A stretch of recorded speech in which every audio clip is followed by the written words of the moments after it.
Entenc que les expectatives fins i tot ja comencen a canviar del que era l'objectiu de mantenir la categoria per començar a pensar en coses més grans, o encara no? Bueno, encara no. Al final, quan aconseguim aquests punts que són màticament ja la permanència, sí que anirem a somiar, no? Al final nosaltres, després d'aconseguir això, intentarem anar el més amunt possible i al final fins que es doni les cames, no?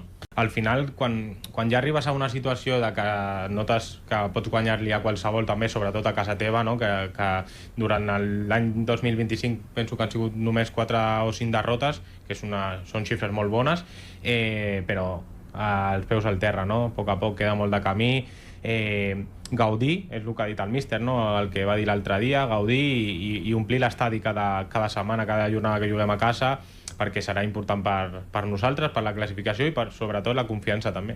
Al final canviar tant d'entrenador i això ja hem vist que no funciona, no? Llavors, donant-li estabilitat al projecte, a l'entrenador, als jugadors, i al final ho podem fer bé, i està demostrant el míster que està molt preparat per ser entrenador de l'Espanyol.